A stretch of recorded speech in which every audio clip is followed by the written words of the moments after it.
With coaching, you're getting a curriculum and some kind of guide to go through this course to get you from point A to point B. The mentorship is somebody that has been where you are and has took that journey to where they are now and is going to kind of shepherd you through. They're going to be the ones that you can't put a price tag on a good mentor because they're going to stop you from preventing countless mistakes that they've made. Like I fell in that pitfall. I've lost 100 grand over here because I made this mistake. I see what you're doing. Don't do that because I did that before and I lost a bunch of money, going down that road.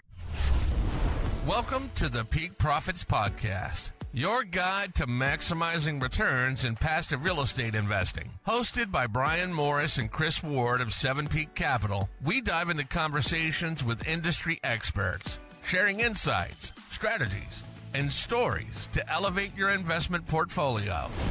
Whether you're a seasoned investor or just starting out, this podcast is designed to give you the edge for financial freedom. Get ready to unlock new opportunities, discover the secrets of successful investing, and take your passive real estate investments to the next level. Let's get started and reach those peak profits together.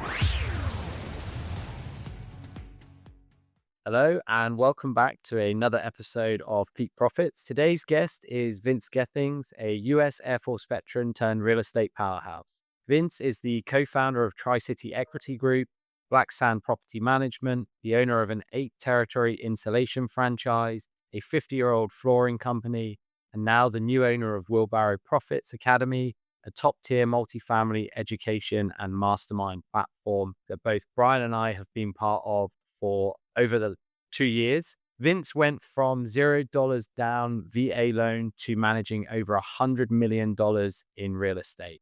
Vince, we're so happy to have you on. We really do appreciate you taking the time. We'd love for you to really just introduce yourself and really tell us about how your story started. Yeah, thanks for having me on, Chris and Brian. I'm excited to be here and share a little bit of my story, answer any questions that y'all have. I'm really excited. So you nailed it. That summary. I was in the military for 16 years, started getting into some real estate, started scaling real estate. And the last couple of years, I've been combining both my passion for real estate and the wealth building strategy there with some mergers and acquisitions and buying some small businesses as well.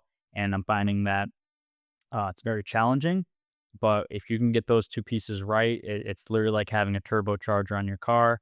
What it's doing to my balance sheet, my portfolio is when you have cash flowing businesses that are fueling real estate acquisitions. If you can get that recipe right, it's a beautiful thing. I mean, it sounds like you've got that recipe pretty right so far, managing over $100 million of real estate. So let's kind of dive into some of that. You started with a 0% down VA loan. Can you kind of talk us through what that process was like, how you got into your first real estate deal, and what drove that passion that you now have for real estate? Absolutely. So the first deal I did, you mentioned it. So I used my VA home loan benefit. So people in the military get this VA home loan benefit, which is similar to an FHA loan on the civilian side. It's low money down, but the VA is no money down. You literally walk in with a pen, sign your name, get a house. It's one of our best benefits veterans have, and you'd be actually shocked of how many don't take advantage of it because they just don't know how to use this benefit that they earned. So any veterans listening, use your VA home loan. It's a single best asset you have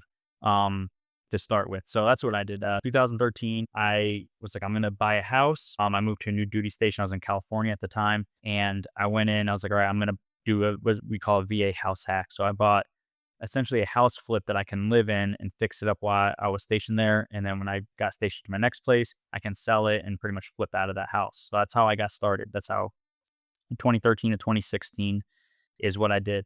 I cashed out of that house. I made like 130 grand. And I was like, holy crap. Like this is like my new passion in life. Like this is awesome. So had the real estate bug from there. And I was like, now what's the next thing? I was like, all right, rental properties. So I was doing house flips and rental properties. I ended up liquidating the military's version of a 1K. We call it TSP. So I cashed out my TSP. I cashed out my brokerage accounts, my savings, took that 130 grand, had a big pot of money, and was like, all right, I'm gonna start doing real estate. Like this is my thing. So from 2016 to 2018, I started buying small properties. We're talking single families, duplexes, fourplexes. and I got to 20 units, which was a pretty big deal for me at that time. And I was like, all right, I made it. I'm here. I'm still doing the military thing.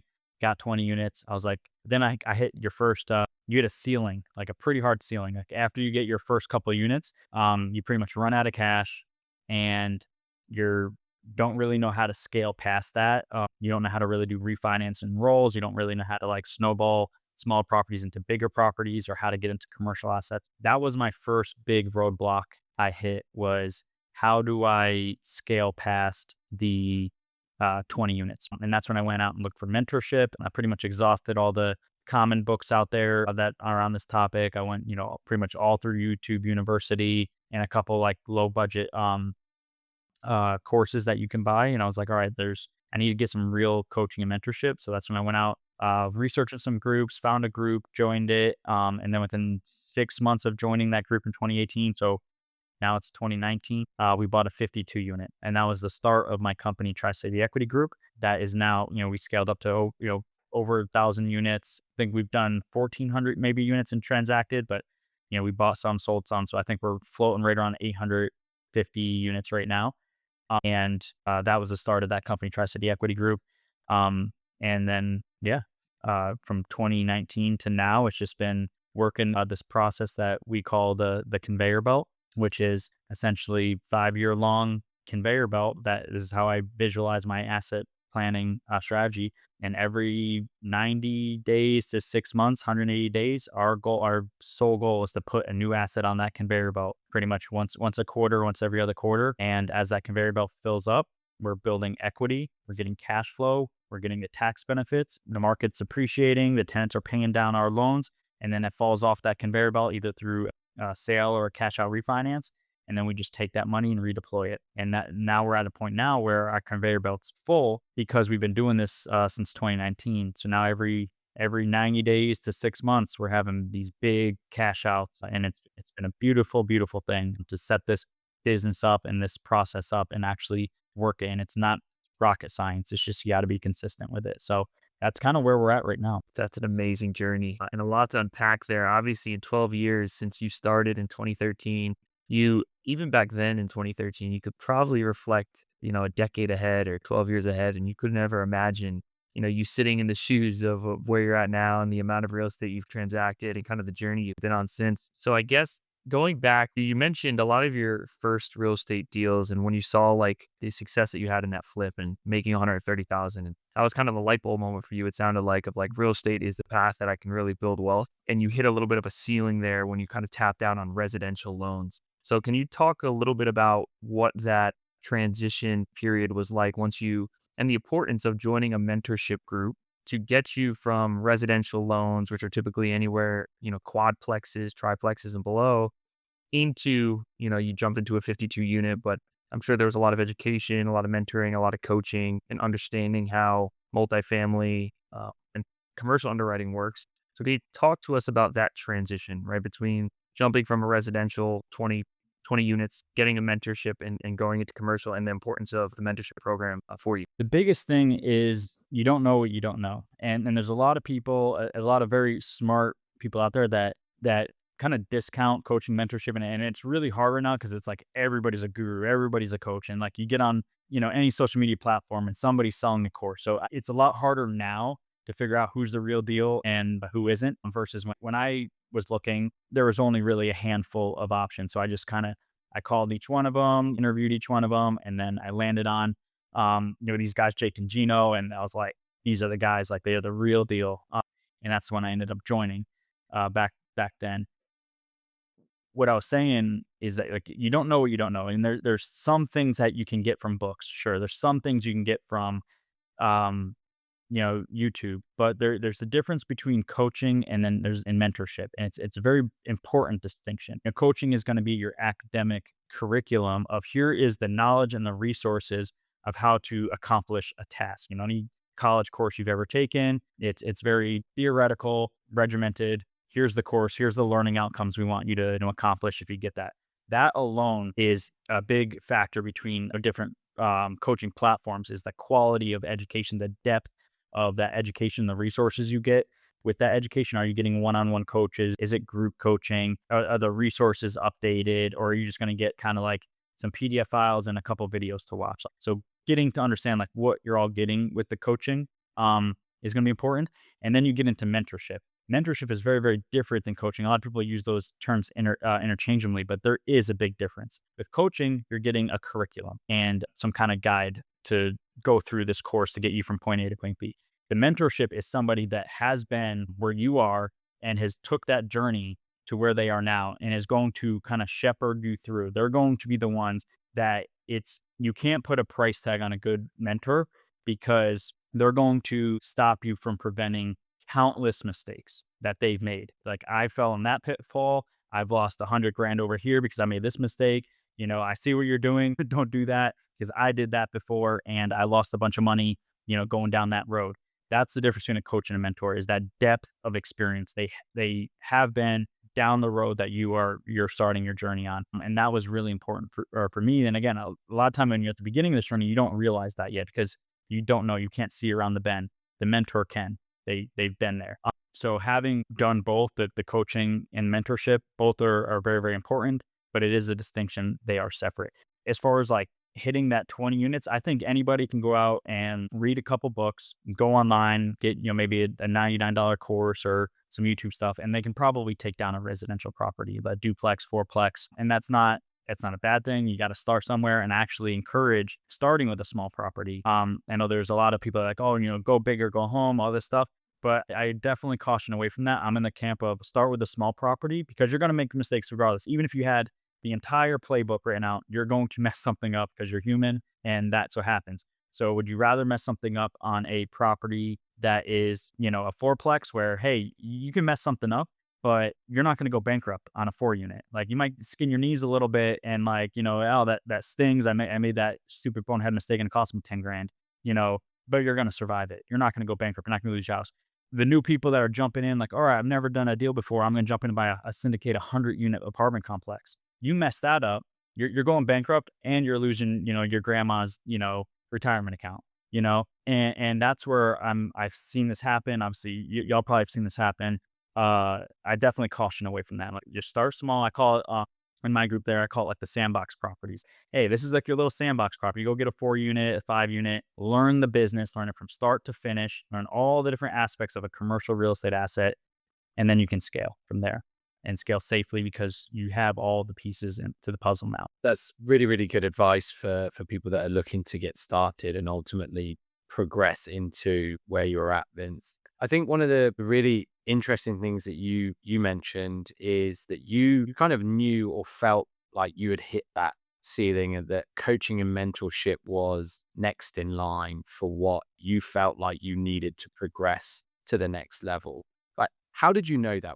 Things that you had identified, were there triggers that helped you go, I really need to find someone who's been there and done that to help coach me and mentor me to get to that next level? For me, it was, I saw people doing bigger deals and I didn't, and I'm proud of myself on being pretty pragmatic and like a good problem solver. And I saw people doing these bigger deals and I didn't know how to do it. I didn't know how to find them. I didn't know how to underwrite them. I didn't know where to get the loans from. Cause again, residential is, you just go get your typical conventional 30-year mortgage, call it a day, put 20% down, got a property.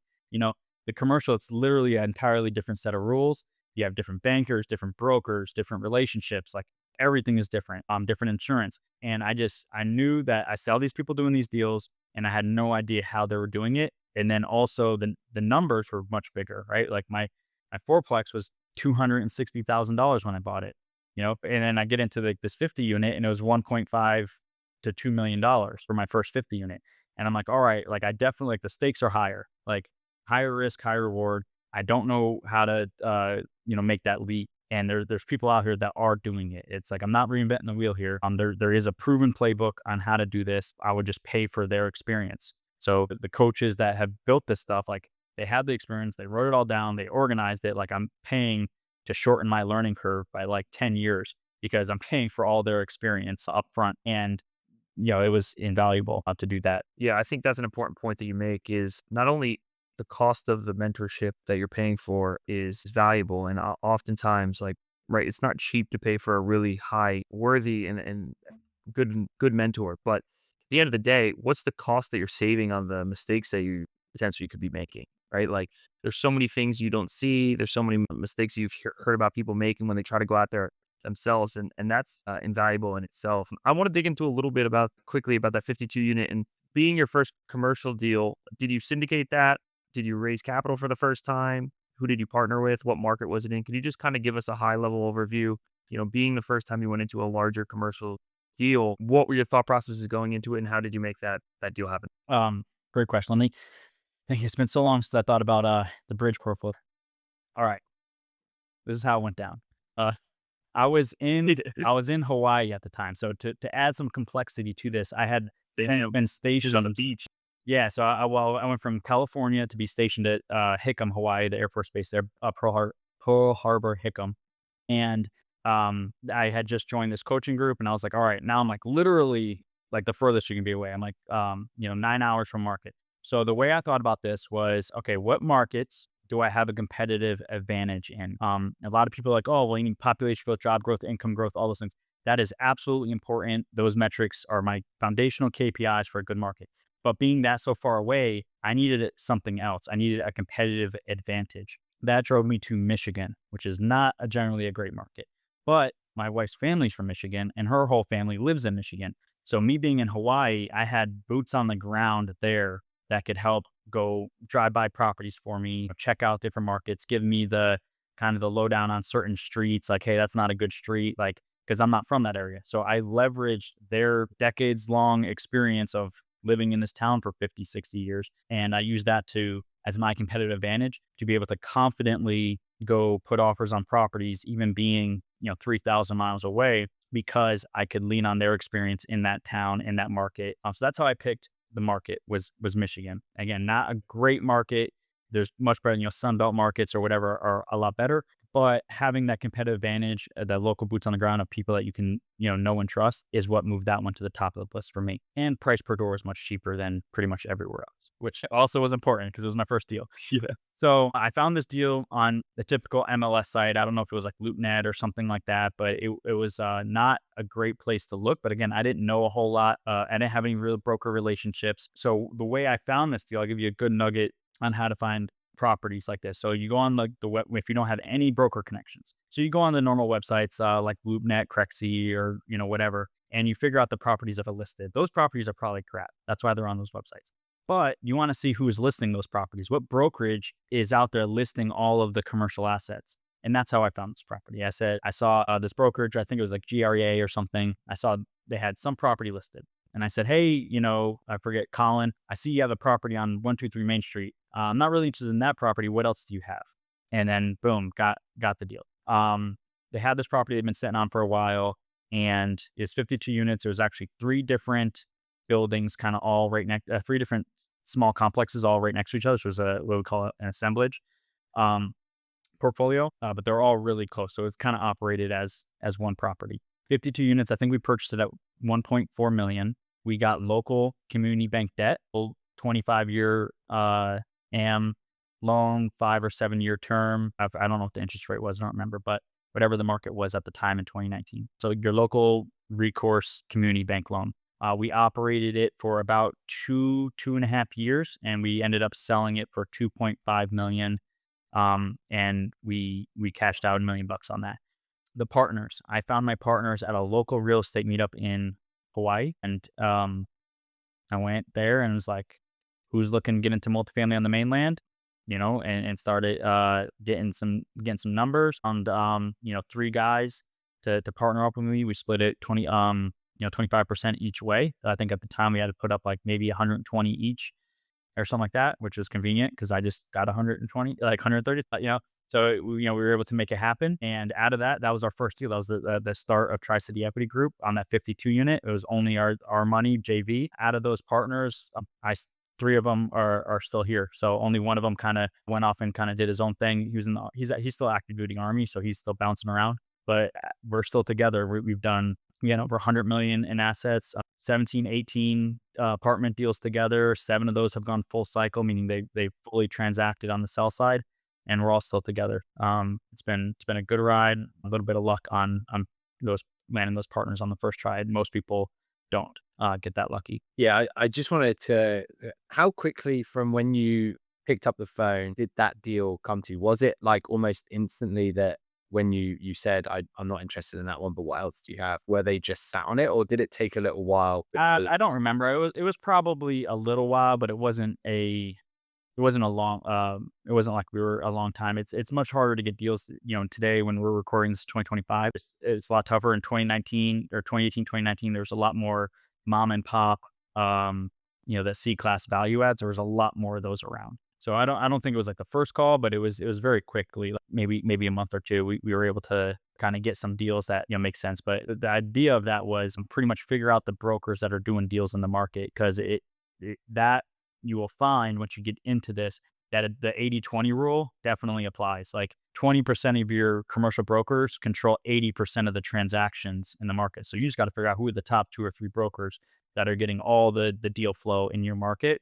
And then boom, those are the ones that you're going to take out to lunch, go visit, tour, coffees and all the things, and build those relationships with them. so the kind of buying it, or as the community would say, the buy right process went very, very well. You then went through and also financed it correctly. But I do want to talk about the management side of that. Considering you were 300 or so miles, or 3,000, sorry, miles away I was about to say from 300 if you from drive the, 3,000.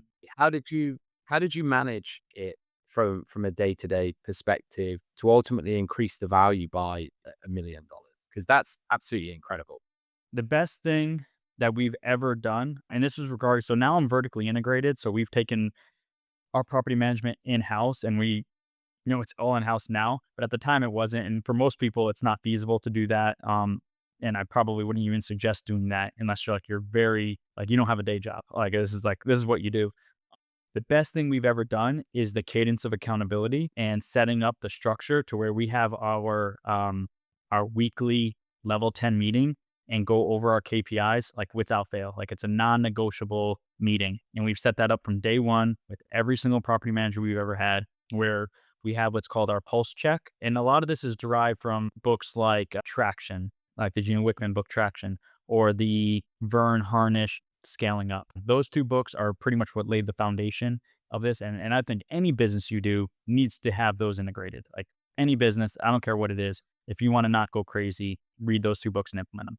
But mostly the Traction book is kind of the most common one. So we have our weekly level 10 meeting, and we have a document called our pulse check, and that has all of our KPIs on it. What's our occupancy, pre-leased, month-to-date collections, delinquency, days on market of units, water consumption. Like, we go through everything every single week. That right there, just having that meeting scheduled is a preventative thing from the property managers to get lazy, because they know that this meeting's coming. Like, and they know they're not gonna be able to hide their performance, because it's right there, black and white, in the numbers, in the KPIs. So just having that meeting and making it non-negotiable, where it's like, you're not going to make excuses. Like, it takes 10 minutes to fill it out, and we're going to spend an hour talking about everything that's going on in the property. And that, just having the meeting alone, prevents most of the issues, because they know they're going to have to answer for the performance. But that has been the number one thing for managing third parties. And if that starts slipping, and the excuses start coming, you just got to find a new one.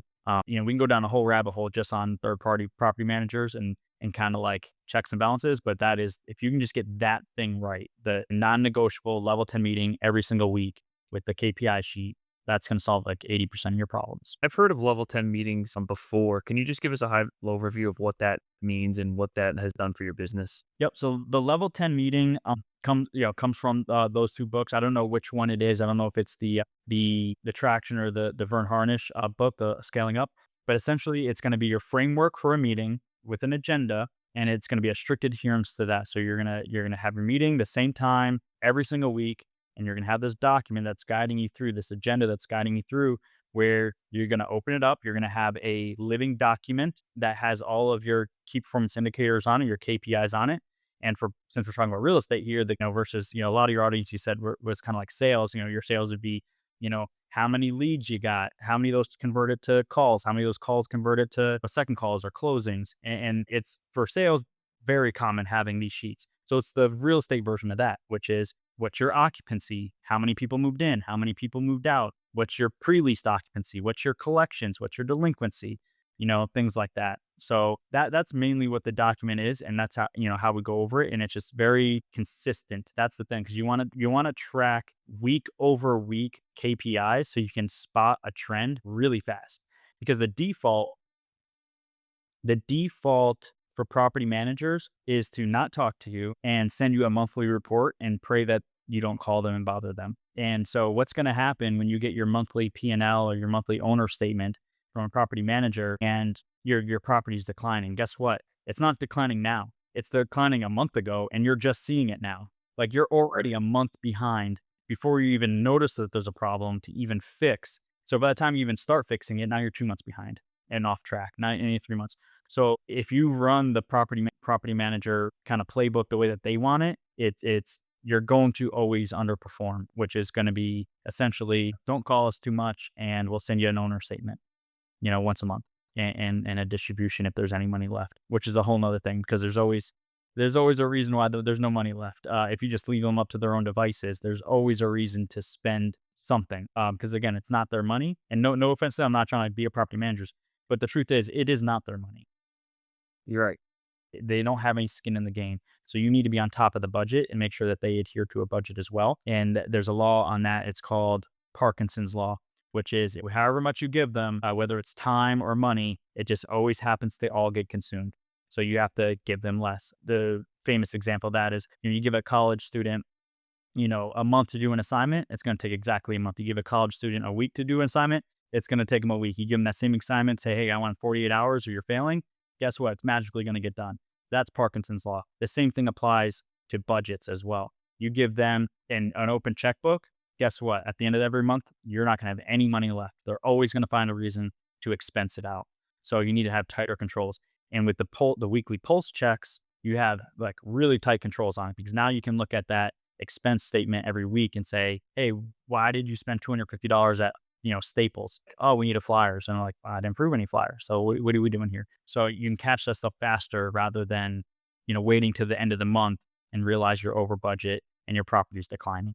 So the importance of the pulse checks are very important, vital to a successful business plan. I think those are such important points too, coming directly from someone who's done it and built a real estate empire essentially for the last decade. Is people that are listening that, are thinking about either doing it themselves and wanting to get into that 2 to 4 unit, or thinking about going into that 5 to 10 unit commercial property. We've all heard it on this line, the horror stories of the third party property management teams of, just absolutely letting occupancy drop, or just not collecting, or just everything under the sun you can think of, right? So I think super important, hold them accountable, right? And most importantly, and this might come from your military days, is having those systems and processes in place and understanding, right, when you're running a business, yes, it's a monthly collection on a rent, but having a weekly check-in with your property management team is super important. So that is all super valuable to hear. And so I guess from then, when you did that first deal in 2018 and 2019, you've obviously scaled much quicker the last 6 years than you did the first 6 years, right? And now you have multiple businesses, have a flooring company, you have the insulation, 8 locations, I think, right? Yeah, eight. A franchise? It's 8 territories. It's a franchise. 8 So you territories. got the different territories. Yeah. Gotcha. And then now, which I think is crazy how it's come full circle, you joined the mastermind group, right, of Jake and Gino, Wheelbarrow Profits, and now I believe you're the owner of it, Yeah. or you're a CEO of it. Yeah. Which is I ended up took it over. I bought it. Took over. But yeah, I'm the owner now. that's Kind of crazy. That's all ain't hit me yet. Yeah, But no. you literally joined the group to get Yeah. mentorship and coaching, and now you own it. Yep. So I guess my question here is, what has really poured the gasoline on the fire over the last 6 years of your own businesses? Like, whether it's real estate or the scalability of small businesses, what would you contribute to just some of your success, right? You've obviously done this all and learned this all yourself. You haven't been given anything. You didn't come from a family that knew how to run businesses or run real estate properties. So like, what do you feel like really escalated the last 6 years for you in your learnings? The 2 things I can think of the most is going to be kind of the discipline to work the system, that conveyor belt. Like, what I want to stress on that is, when we got that $1 million check from that first 52 unit, we didn't all go party. We took it and put it right back on the conveyor belt and bought 3 apartment complexes with it. Those 3 apartment complexes went down the conveyor belt, and we bought those for maybe $2 to $3 million. We sold those. We bought more. We just rolled it right back in. And then now the next round apartments were in the $5 to $8 million range. Those are going down the conveyor belt. We cashed out a couple of those. The last deal I did was $30 million. So and we're talking since 2018 to now, going from a $1 million property to a $30 million property. The only thing that changed besides the zeros is like, or not, the only thing I kept constant besides zeros was the consistency of just let's work the plan, let's work the framework. Like, we're not reinventing anything here. Work the framework, work the conveyor belt, and just keep reinvesting those capital events. Like, yeah, we might take a little bit off, go on vacation, stuff like that. 10 grand out of a $200,000 check, that's fine. Like, let's do that, but the vast majority of it goes off. What a lot of people do is the two mistakes I see a lot of is they get that first check and they just go blow it on toys. That Lambo might look good on Instagram, but it's not, it's not cash flowing for you. I see that, and then they have the quick hit of, whatever, but then they just robbed all their cash flow. They robbed all their growth. I don't need to articulate this. Warren Buffett in any of his books will articulate the point of disrupting compound interest is kind of what we're getting at. You disrupt it, it has catastrophic effects down the road. So the first thing I see is that people that don't have the discipline to just keep reinventing on that conveyor belt or reinvesting on the conveyor belt. And the second one is they get that first deal done and then they quit their job and then like lose all their cash flow because like, yeah, they're getting a little bit from the real estate, but now they're being forced to eat off of that first real estate deal or that first windfall, which again is disrupting that snowball cycle of working the conveyor belt. So those are kind of the two things I see. And for most people, I think you can probably get 1 or 2 deals done, 3 deals done with good partnerships without having to quit your W-2 job and then just wait for that critical mass moment where it's like, boom, I've completely replaced my W-2 and I can make this jump. I think most people, they just end up eating off their early winnings and it ends up stifling their growth and they don't understand why. That is the one. The other thing is the rooms, the power of the rooms that you're in, the energy of the rooms, the people that you hang around with. It's like literally the most cliche answer, but that's the only thing I could think of is what has caused me to scale is the people that I surround myself with. We're not talking about the baseball game that happened last weekend. We're not talking about the UFC fight or whoever got robbed because the ref did this, that, like not even remotely involved in our conversations. The group that I hang around with, we're talking about growth. We're talking about family legacy. We're talking about generational wealth. We're talking about, hey, we're going to go on a week-long retreat with our families in, Costa Rica or Greece or whatever, Sedona or something like that. That's how we're going to get our, relaxation and rest is do these, these family events. But the rooms I'm with, the people I hang around with, in these groups, like these masterminds or just in my close circles, we're talking about growth. We're talking about business. We're talking about big, big things. And that keeps me energized to stay focused, to not go down some, rabbit hole of, social media, because social media can kind of erode your energy really fast, or just get lazy and start resting on my laurels of the last deal, and just keep focused. I haven't hit my goal yet. Like, let's keep focused and down until I hit that generational wealth that I'm looking for. I think that reminds me of the quote is, if you're the smartest person in the room, you're in the wrong room. And it kind of goes back to that mentorship, right?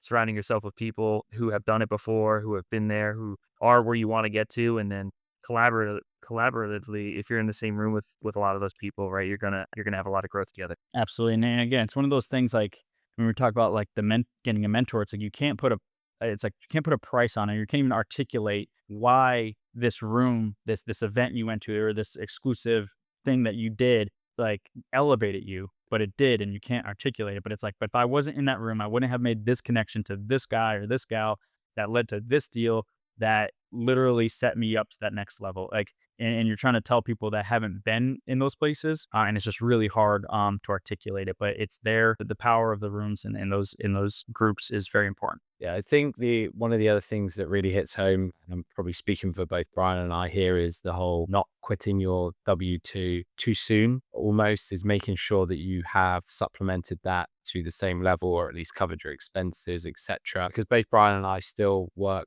full-time jobs, yet this is the passion that we're pursuing. And like you said, this stuff, you've been doing this for over a decade. This didn't just happen overnight. Like, this isn't a get rich quick scheme. It takes years and years and years. It takes consistency to get that done. So I do think that's a really important thing for the listeners to really think about, is that what you're doing here. And I love the conveyor belt theory. That was one of, when we first joined the mastermind, I was like, why is that so simple yet seems so complex at the same time? When really, if you do just follow that every 90 days or even 180 days, right? Again, it does depend on what you can afford. But if you're consistently doing this over time, as those deals do drop off and you reinvest that, it just gets quicker. The snowball gets bigger. And like you said, you started with 1 million, and in 6 years, you're talking about a $30 million property. Like, it's almost unthinkable of how quickly that can actually scale as long as you do remain disciplined. And I think that's one of the really, really powerful pieces of this as well. I do want to jump into really what inspired you to acquire or become the owner of Wheelbarrow Profits. Like that, again, this whole full circle thing. I think, Vince, you've probably seen this a few times now in your life, that you're going full circle many, many times. But like, what inspired you to do that? Well, it was presented to me in a way I couldn't say no. I would say I would say that it was essentially like, hey, you're very passionate about the community. You came up as a pretty much you came up as a student, then you were a coach for 5 years. You live and breathe the framework. You're a product of the community. It's worked wonders for you. You set your family up for generational wealth. Like, I'm bought in to this process because it's done so much for me and my family. So when the offer was presented to me, it was a no brainer. I was like, I'm very honored to take the torch and take this mastermind and this coaching group to the next level, and continue on the principles that it works. The framework works. Everything works. Like, I'm a product of it. I've helped dozens and dozens of other members in the community do the same thing, and just take it to the next level. So that's not a crazy story, but that's essentially what happened. Was it was brought to me, and I was like, honored and couldn't say no at the same time. I was like, I'll figure it out. Like, it's so much different than anything I've ever done, as far as like the service-based companies, or the real estate. But I was like, I'll figure it out. I figured that stuff out. I'll figure this out too. And I think just because of the passion I have for teaching and for sharing this stuff is gonna carry us through. Yeah, I have no doubt about that. And I'm excited to get to more events. I know Chris and I this year and join, get in the room with you guys again. It's just a great community. I think Chris and I could speak for it just from a foundational education standpoint, what it taught us from a commercial underwriting and just understanding the basics of the buy right, manage right, finance right. Going into it, going back to your point in the beginning of the episode, was you don't know what you don't know. I had owned, a single family and a 3-unit, thinking that I knew how to purchase and run real estate, not knowing at the time how different commercial could be and was in the financing and the management aspect. And so it's been an amazing community for us and the network that we've gained from it as well. So I'm curious, what is your thought moving forward on how you're gonna run it and grow it, and what is your thought process now that you're at the helm of this all? I got a lot of big visions, but in the next 2 years, for the Wheelbarrow Profits, nothing is broken with it. Everything is like, we have everything great. So I'm not gonna come in here and just like, oh, fix something that's not broken. We have the best coaches in the game. We have the weekly and monthly mastermind calls. We got the best content. We got the best resources. We got the best events. We're still doing live events. A lot of people aren't doing live events anymore. A lot of people aren't doing the one-on-one coaching anymore. So none of that stuff is broken. We're just going to double down and continue to fulfill with the Wheelbarrow Profits, where my passion is going to be on offering better events, as far as like more experiential events. Like the next event here, I don't know when this episode comes out, but the next event here in May is going to be, we rented out the Dallas Cowboy Stadium, and we're going to do an event there. So we're going to tie in the typical boot camp workshop, like the workshop stuff, with an awesome event, and get people, setting out of their comfort zone, stepping out of doing something that they would never do on their own, and doing it in a place where you can network with high level people, doing something really fun. So that's where a lot of that camaraderie is going to come from. A lot of those connections are going to come from. And I've seen this happen. So I want to do more stuff like that. And we are going to be rolling out a second level to the academy, more of a standalone mastermind that's more structured like a mastermind. So you have the academy, which is like the coaching and mentorship that kind of gets that foundational knowledge in place to do multifamily business. And then beyond that, it's going to be the mastermind, which is more of a whole person concept. We're going to have the health and wellness. We're going to have the trust and estate planning.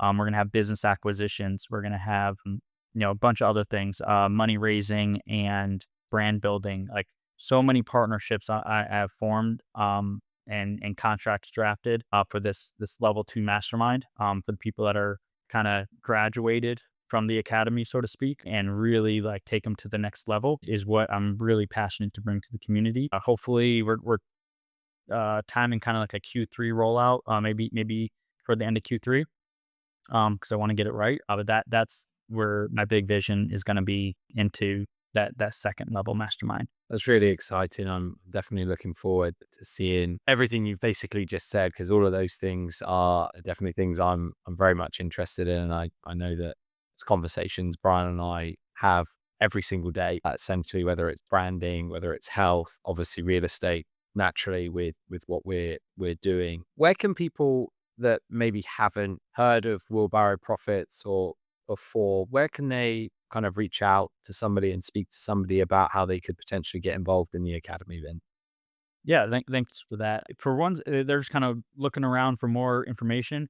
YouTube, any of our past videos on our YouTube channel, the Wheelbarrow Profits, or even the Jake and Gino channel has a lot of the old episodes.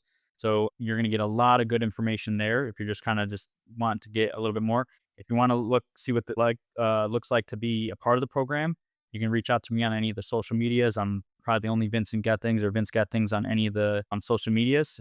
So you can, Facebook, whatever, LinkedIn, Instagram, you can DM me on there. Or you can go to wheelbarrowprofits.com. There'll be some application on there you can fill out. And, somebody from the team will reach out and see if you're a good fit for the group. That's awesome. And like I mentioned, it's done awesome for us the last couple of years that we've been a part of it, and just a countless amount of people that we've met and the community we've grown into. But we really want to appreciate and thank you for coming on the podcast today. You offered a ton of value. Obviously, your story is admirable with the growth that you've had over the last 12 years. And I can only imagine where, if you've done that in 12 years, where the next 12 years are headed for you and your businesses. I'm excited. So looking forward to seeing you at a future event. Gonna relook at the May event. I know we're traveling here in the next couple of weeks, but would love to get down there. I might have to bring some Giants apparel to the Cowboy Stadium, and like literally Cowboy Stadium with New York Giants stuff or something. But definitely looking forward to getting to an event with you guys. You can go get a jersey and like pull up the turf and like shove it under the turf or something. Yeah, exactly. Tell someone on the Giants team that I stuck something under the turf so when they play the Cowboys they can rip it out. But yeah, so no, we want to thank you for coming on. This was an awesome episode, and appreciate obviously you have a lot on your plate, so taking the time to come on with us today. I appreciate it. It's awesome. Thank you. Thank you, Vince. Thank you for tuning in to the Peak Profits Podcast. We hope today's episode was not only inspiring, but packed with actionable insights for your passive real estate investments. Subscribe so you never miss an episode. And if you enjoyed the show, please leave us a review. Your feedback fuels our passion to bring you even more valuable content. Stay connected with us on social media and visit 7peakcapital.com for exclusive resources and updates. Until next time, keep striving towards your financial goals, and let's reach new peaks together.